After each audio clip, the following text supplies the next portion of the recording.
नमस्कार, मी स्वाती गोडसे. आपण पाहताय न्यूज 18 लोकमत. नमस्ते महाराष्ट्र या बुलेटिनमध्ये आपल्या सगळ्यांचं स्वागत. आणि आता बघूयात अनेक महत्त्वाच्या बातम्यांचा वेगवान आढावा.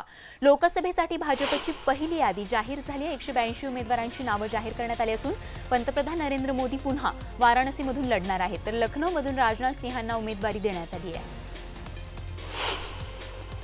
गांधीनगर लोकसभा मतदारसंघातून भाजपनं अमित शहांना उमेदवारी दिली. या मतदारसंघातून भाजपचे ज्येष्ठ नेते लालकृष्ण अडवाणींचा पत्ता कापण्यात आला आहे. भाजपची यादी जाहीर होतानाच पक्षाचे भीष्म पितामह म्हणून ज्यांच्याकडे पाहिलं जातं त्या लालकृष्ण अडवाणी यांची एक प्रकारे राजकीय निवृत्ती जाहीर झाली आहे. या निवडणुकीत 75हून जास्त वयाच्या नेत्यांना उमेदवारी देणार नसल्याचं सांगण्यात आलं होतं. अडवाणींच्या मतदारसंघातून आता अमित शहा निवडणूक लढवणार आहेत. केंद्रीय मंत्री स्मृती इराणी या पुन्हा एकदा अमेठी मतदारसंघातून उभ्या राहणार आहेत. हा मतदारसंघ काँग्रेसचे राष्ट्रीय अध्यक्ष राहुल गांधींचा बालेकिल्ला आहे, तर गत निवडणुकीत या मतदारसंघातून इराणी यांचा पराभव झाला होता. अभिनेत्री हेमा मालिनी यांना पुन्हा एकदा भाजपनं लोकसभेच्या रिंगणात उतरवलं. मथुरा लोकसभा मतदारसंघातून हेमा मालिनी यांना भाजपनं उमेदवारी जाहीर केली आहे. भाजपच्या पहिल्या यादीत राज्यातील एकूण 16 उमेदवारांची नावं जाहीर करण्यात आली आहेत. पहिल्या यादीत भाजपच्या राज्यातील बहुसंख्य विद्यमान खासदारांना पुन्हा संधी देण्यात आली आहे. नागपूरमधून नितीन गडकरी, चंद्रपूरमधून हंसराज अहिर, धुळ्यातून डॉ. सुभाष भामरे यांना पुन्हा उमेदवारी देण्यात आली आहे. लातूर आणि अहमदनगरमधून भाजपनं नव्या उमेदवारांना संधी दिली आहे. नगरमधून सुजय विखे पाटलांना उमेदवारी देण्यात आली आहे. लातूरमधील विद्यमान खासदार सुनील गायकवाड यांचं नाव कापण्यात आलंय. या मतदारसंघातून लातूर जिल्हा परिषदेचे माजी सदस्य सुधाकर शृंगारे यांना उमेदवारी देण्यात आली आहे. उत्तर मुंबईतून गोपाळ शेट्टी, उत्तर मध्य मुंबईतून पूनम महाजन, तर भिवंडीतून कपिल पाटील यांना उमेदवारी जाहीर झाली आहे. धुळ्यातून केंद्रीय राज्यमंत्री सुभाष भामरे, रावेरमधून रक्षा खडसे आणि नंदुरबारमधून हिना गावित यांना भाजपनं उमेदवारी दिली आहे. मराठवाड्यातून रावसाहेब दानवे यांना जालन्यातून या ठिकाणी भाजपनं उमेदवारी दिली असून बीडमधून प्रीतम मुंडे या भाजपकडून निवडणुकीच्या रिंगणात उतरणार आहेत. सोलापूर लोकसभा मतदारसंघाचाही तिढा अजून सुटलेला नाहीये. विद्यमान खासदार शरद बनसोडे यांचं तिकीट कापलं जाणार असल्याचं बोललं जात आहे. भाजपच्या पहिल्या यादीत खासदार किरीट सोमय्या यांच्या नावाबाबत अजूनही गूढ कायम राहिले. शिवसेनेचा त्यांच्या नावाला प्रचंड विरोध असल्याचं सांगण्यात येत आहे.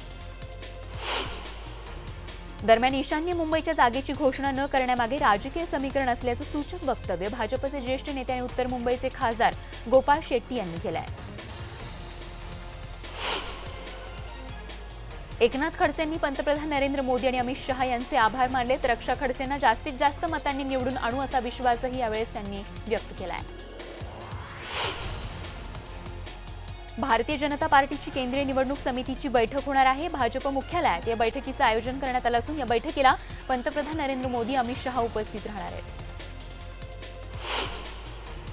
तर आज काँग्रेस केंद्रीय निवडणूक समितीची बैठक आहे. त्यासोबतच आज राहुल गांधी पत्रकार परिषदही घेणार आहेत.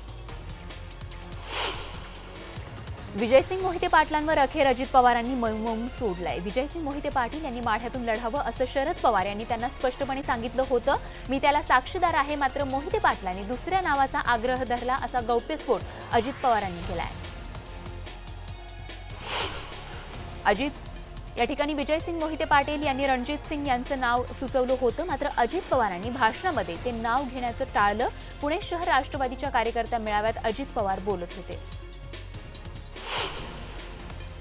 निवडणुकीच्या तोंडावर अजित पवारांनी कार्यकर्त्यांना कानपिचक्या दिल्या. सूर्यमुखी आणि वामकुक्षी घेणाऱ्या कार्यकर्त्यांना 1 महिना जरा झोप बाजूला ठेवा असा दिलखुलास शैलीत अजित पवारांनी सल्ला दिलाय. पिंपरी चिंचवडमध्ये होळीच्या निमित्तानं पार्थ आणि रोहित या पवार बंधूंनी एकत्रित येत त्यांच्याबद्दलच्या चर्चांना विराम दिलाय. माढा लोकसभेतून शरद पवार यांनी माघार घेत त्यावर पुनर्विचार करण्याची विनंती रोहितनं केली होती. या विनंतीनं पार्थ रोहितमध्ये वाद असल्याची चर्चा रंगली होती. पिंपरीमध्ये होळीबरोबरच पार्थचा वाढदिवस देखील उत्साहात साजरा करण्यात आला. यावेळी तरुणींनी पार्थला चारही बाजूंनी घेरलं होतं.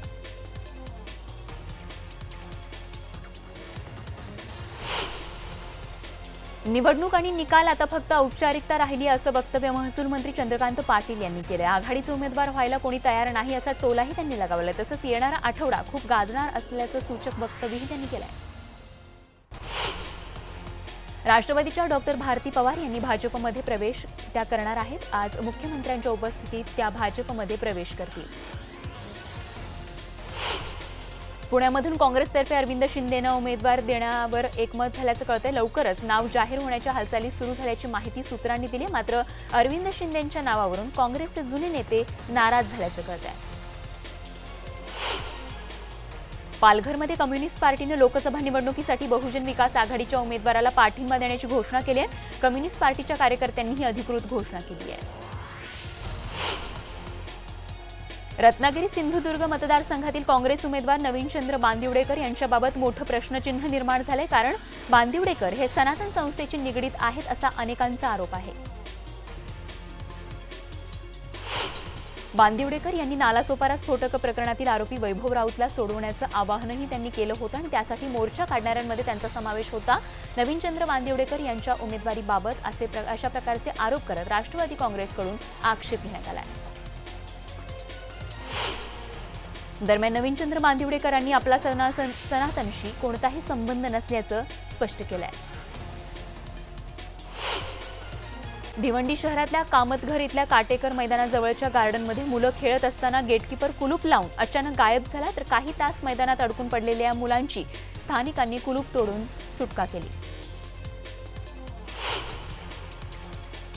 बदलापूरच्या कात्रप भागातील 2 अल्पवयीन मुलं बॅरेजमध्ये बुडाल्याची घटना घडली। रंग खेळून पाण्यात उतरलेल्या दोघांना पाण्याचा अंदाज न आल्यानं ते बुडाली आहेत। अर्नाळा इथल्या कळंब बीचवर होळी साजरी करण्यासाठी गेलेल्या 5 जणांचा समुद्रात बुडून मृत्यू झाला। यातील एकाचा मृतदेह हाती लागला असून 4 जणांच्या मृतदेहाचा पोलीस आणि अग्निशमन दलाच्या जवानांकडून शोध सुरू आहे। दक्षिण मुंबईतील चंदनवाडीमधील धोकादायक पादचारी पूल पाडण्यात आला आहे। रंगपंचमीच्या सुट्टीचं निमित्त साधून पालिकेच्या कार्यालयानं मध्यरात्री ही कारवाई सुरू केली आहे। तर पहाटे 5 पर्यंत पूर्ण पूल पाडण्यात आला। याच परिसरात आणखीन एक पूल धोकादायक अवस्थेत असून तो देखील आता लवकरच पाडून टाकण्यात येणार आहे। मुंबईतील 94 पोलीस ठाण्यांचं कामकाज अधिक सुरळीत चालावं, प्रलंबित तक्रारींचा जलद गतीनं निपटारा व्हावा यासाठी मुंबईचे पोलीस आयुक्त संजय बर्वे यांनी आता 5ही सहपोलीस आयुक्तांना कामाला लावलंय।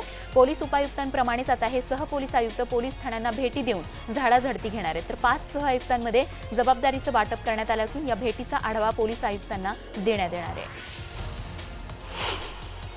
2 वर्षांपूर्वी पनवेल पालिकेनं हाती घेतलेलं उघड्या गटारांवर झाकण बसवण्याचं काम अद्यापही पूर्ण झालेलं नाहीये। पावसाळ्या व्यतिरिक्त गटारात साचून राहिलेल्या पाण्यामुळे दुर्गंधी पसरून नागरिकांच्या आरोग्याचा प्रश्न निर्माण झालाय। पीएमपी सुरक्षा विभागानं बीआरटी मार्गावर नेमलेले ट्रॅफिक वॉर्डन पीएमपी बसमधून मोफत प्रवास करत असल्याचं निदर्शनात आलंय। मात्र या वॉर्डनच्या मोफत प्रवासाबाबत कोणताही निर्णय झाला नसल्यामुळे विना तिकीट प्रवास करणाऱ्या वॉर्डनवर दंडात्मक कारवाई करण्याचे आदेश प्रशासनानं दिले आहेत। रस्त्याने जाणारे नागरिक, तरुण तरुणी आणि महिलांच्या अंगावर विनाकारण रंगांचे फुगे टाकणाऱ्या हुल्लडबाज तरुणांवर पुण्यातल्या वाकड पोलिसांनी कारवाई केली आहे। दिवसभरात तब्बल 84 जणांवर कारवाई करण्यात आली असून रात्रीपर्यंत ही कारवाई सुरू होती। राज्यामध्ये उन्हाच्या झळा वाढत असतानाच विहिरीही कोरड्या पडू लागल्यात। विहिरीचा तळ खरवडून काढण्याची मार्चच्या मध्यावरच नागरिकांवर वेळ आली आहे। राज्यातील 167 तालुक्यांमधील आवर्षण प्रवण आणि शाश्वत पर्जन्यमान असलेल्या 11,487 गावांमध्ये ऑक्टोबरमध्येच भूजल पातळीत सरासरीपेक्षा 1 मीटर घट आढळून आल्यानं या गावांमध्ये पाणी टंचाईची शक्यता निर्माण झाली आहे। पुणे महापालिकेकडून सध्या 20 वर्षांनंतरच्या लोकसंख्येला लागणारं पाणी वापरलं जात आहे आणि त्याचमुळे पाणी वितरणाचं योग्य नियोजन, पाण्याची गळती आणि चोरी रोखण्याचं आव्हान पालिकेसमोर उभं टाकलं आहे। नाशिक पालिकेकडून शहर बस सेवा चालवण्यासाठी काढलेल्या निविदेला चांगला प्रतिसाद मिळालाय। टाटा मोटर्स, अशोक लेलँड सारख्या बड्या कंपन्यांनी बस सेवा चालवण्याची तयारी दर्शवल्यानं विधानसभा निवडणुकीआधी शहर बस सेवेला मुहूर्त लागण्याची शक्यता आहे। मुंबई गोवा महामार्गावर पळसपे ते इंदापूर दरम्यान रुंदीकरण रखडलंय। रुंदीकरणाचा फटका अनेकांना बसला असून 8 वर्षांमध्ये या मार्गावर 250हून जास्त जणांना रस्ते अपघातात जीव गमवावा लागलाय। उन्हाळ्याच्या सुट्टीसाठी कोकणात जाणाऱ्या प्रवाशांची कोकण रेल्वे प्रशासनातर्फे 5 एप्रिलपासून 60 विशेष मेल एक्सप्रेस गाड्या चालवण्यात येणार आहेत। या प्रवाशांसाठी पनवेल ते सावंतवाडी आणि पुणे ते सावंतवाडी दरम्यान या विशेष जादा मेल एक्सप्रेस धावणार आहेत। यावर्षी पडलेल्या मत्स्य दुष्काळामुळे मच्छीमारांच्या होळीचा बेरंग झाल्याचं दिसून आलं। बोटींवर लावण्यासाठीही मोठा मासा मिळाला नसल्याची खंत मच्छीमारांनी व्यक्त केली आहे। नवी मुंबई पालिकेनं बेलापूर आणि पावणे एमआयडीसीतील या ठिकाणी एमआयडीसीमध्ये केलेल्या कारवाईमध्ये सुमारे 15 ट्रक प्लास्टिक जप्त करण्यात आले। ही राज्यातील सर्वात मोठी कारवाई असल्याचा दावा देखील पालिकेने केला आहे। वाया जाणाऱ्या पाण्याचा उपयोग दुष्काळग्रस्त तसंच गरज असलेल्या शहरी भागाला मिळावं अशी भूमिका बहुजन विकास आघाडी आणि मार्क्सवादी कम्युनिस्ट पक्षानं घेतली आहे। पालघर जिल्ह्यातील पाण्यावर जिल्ह्यातील नागरिकांचाच पहिला हक्क असल्याचं आमदार हितेंद्र ठाकूर यांनी म्हटलं आहे। पुणे मेट्रोसाठीचे प्रभाव क्षेत्र निश्चित करताना रस्त्यावर वाहनं उभी करण्यास मनाई करण्यात आली। त्यामुळे कर्वे रस्ता, पौड रस्ता, शिवाजी रस्त्यासह नगर रस्त्यावरील पार्किंग पूर्णपणे बंद करावी लागेल अशी भीती आहे। लोकसभा निवडणुकीच्या तोंडावर 20 लाखांच्या बनावट नोटा जप्त करण्यात आल्यात। कोल्हापूरमध्ये ही कारवाई करण्यात आली असून बनावट नोटांसाठीचं साहित्यही जप्त करण्यात आले। 2000च्या 456 आणि 500च्या 1557 नोटा जप्त करण्यात आल्या। मुंबई अहमदाबाद महामार्गाजवळ एका कंपनीला मोठी आग लागली। वरई सातिवली इथल्या Sunrisers water park riders private limited या कंपनीला दुपारी ही आग लागली। या कंपनीमध्ये वॉटर पार्कसाठी बनवलं जाणारं लाखो रुपयांचं साहित्य जळून खाक झालंय। बुधवारी भंडारा, नागपूर, वर्धा आणि यवतमाळ जिल्ह्यात अचानक वादळी पावसासह गारपीट होण्यास सुरुवात झाली। अचानक झालेल्या गारपीटीमुळे शेतकऱ्यांच्या रब्बी हंगामातील गहू, हरभरा, मिरची, लाखोरी तसंच कांदा, आंबा पिकांचं मोठं नुकसान झालंय। नागपूरमधील संत्री आणि मोसंबी उत्पादक शेतकऱ्यांना याचा मोठा फटका बसलाय। पाणी टंचाईवर मात करण्यासाठी सार्वजनिक विहिरीचं काम सुरू असताना अंगावर मातीचा ढिगारा पडून 2 जणांचा दुर्दैवी मृत्यू झालाय। नाशिकच्या मालेगाव तालुक्यातील वडनेर खकुर्डी इथली ही घटना आहे। नाशिकच्या मालेगाव शहरातील आझादनगर आणि रजा चौक भागात पोलिसांनी छापा मारून 16 तलवारी, एक गावठी पिस्तूल आणि जिवंत काडतूस जप्त केले। या प्रकरणी 5 आरोपींना अटक करून त्यांच्याविरुद्ध गुन्हा दाखल करण्यात आला आहे। एका शेतकऱ्याचा मुलगा संपूर्ण जगाची सफर पृथ्वीला प्रदक्षिणा घालून पुन्हा मायदेशी परतलाय। विष्णुदास चापके असं त्यांचं नाव असून मागच्या 3 वर्षांपासून संपूर्ण जग फिरण्यासाठी ते निघाले होते।